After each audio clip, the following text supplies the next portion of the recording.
If you watch the news during a presidential election, you'll hear a lot of this. What do the national polls look like? Hillary Clinton's nationally, Joe Biden is currently ahead. But these national polls don't actually tell you who's going to win. Throw the national polls out the window. They don't matter at all. What matters are those swing states. Ah, yes, the swing states. Most democracies around the world elect their head of state with a popular vote, so whoever gets the most votes wins. But in America, we do it a little differently. The US is the only country that picks its president using something called the Electoral College. It's made up of delegates from each US state. When Americans vote for president, what they're actually voting for is who their state will vote for. This is why, every so often, someone wins the presidency without winning the popular vote. That's happened twice in just the past 20 years. The majority of Americans do not like the system, and haven't for a long time. Both political parties have made attempts to get rid of it. So why does the US still use the Electoral College? And who actually benefits from it? The Electoral College is based on how people are represented in Congress, where each state has a number of representatives based on its population, and every state also gets 2 senators. So, for example, let's look at Texas, which has a huge population, and Vermont, which has a really small one. Texas has 36 representatives in Congress.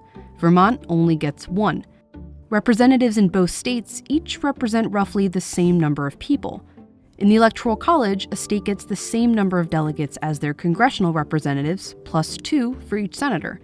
So Texas has 38 electoral votes, Vermont has 3. But this combination makes the number of people each delegate represents way different between states. In Texas, 1 electoral delegate represents 3 times the amount of people as 1 in Vermont. And that makes each individual person's vote in Vermont a lot more influential. The Electoral College creates discrepancies like this all over the country. A voter in Wyoming is worth 3.5 times as much as a voter in California. And the winner of the presidential election is the candidate who gets 270 or more of these Electoral College votes. These are the results of the 2016 election by state. You're probably more familiar with this version of it, a map of red states and blue states. But this chart tells a different story. You can see that no state is actually all red or all blue. But almost every state awards its electoral votes the same way. The candidate who gets the most votes in a state gets all its electoral votes. If they win the state by 1%, they win 100% of the electoral votes.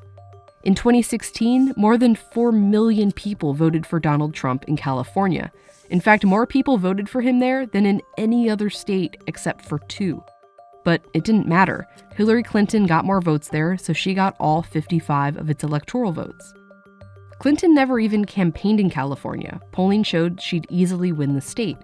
Trump only visited Texas once. He knew he'd basically had that state's electoral votes locked.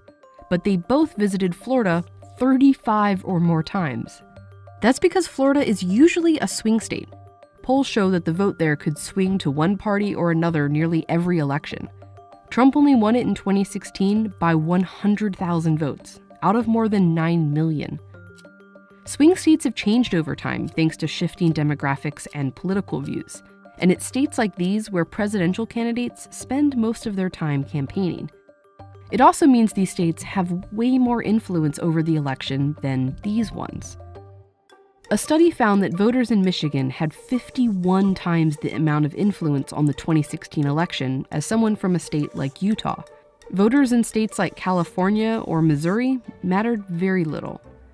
Swing states are where the election actually takes place. They get the attention and the influence, and they only exist because of the Electoral College.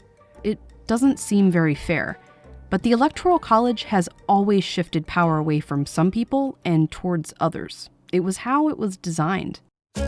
Back when there were just a few states, not 50, they had to get all the states to agree on the Constitution. One problem. The northern states, which were largely anti-slavery, wanted only free people to count in the population towards electoral votes, which they had more of. The pro-slavery southern states were worried that they would be constantly outvoted and wanted enslaved people to count in determining the population. As a compromise, they settled on something called the 3/5 Clause. It established that an enslaved person would only count as 3/5 of a person. In 1800, Pennsylvania, a northern state, and Virginia, a southern one, had about the same number of free people living there. But Virginia was also home to hundreds of thousands of enslaved people who had no freedom, let alone a vote, and ended up with more votes in the Electoral College than Pennsylvania. That year, those extra electoral votes gave the candidate from Virginia just enough to win. Even after the U.S. finally abolished slavery and eventually gave Black Americans the right to vote, white Southern leaders found ways to keep them from voting, like with discriminating laws like poll taxes and acts of violence. This meant they continued to have overrepresentation in the Electoral College on behalf of a large population that couldn't vote. The first time Congress attempted to replace the Electoral College with a simple popular vote was back in 1816.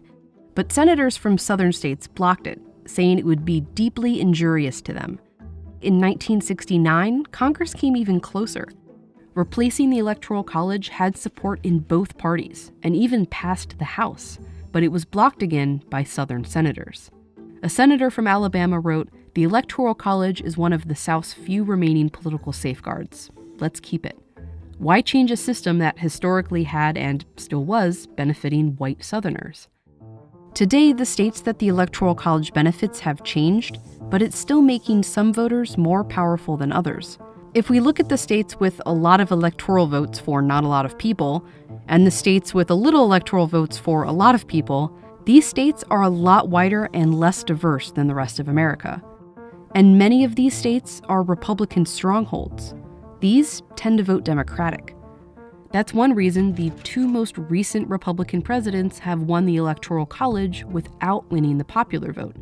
And since it's currently Democrats that are primarily disadvantaged by the Electoral College, they're the ones leading the charge to replace it with a popular vote. Get rid of the Electoral College and everybody. But as politics have changed, the people most critical of the Electoral College have too. In the 1948 presidential election, New York ended up being the major swing state. A congressman from Texas said, "I have no objection to the Negro in Harlem voting, but I do resent the fact that his vote is worth 100 times as much as the vote of a white man in Texas." Swing states change. What doesn't is that the Electoral College gives certain people more power to pick the president.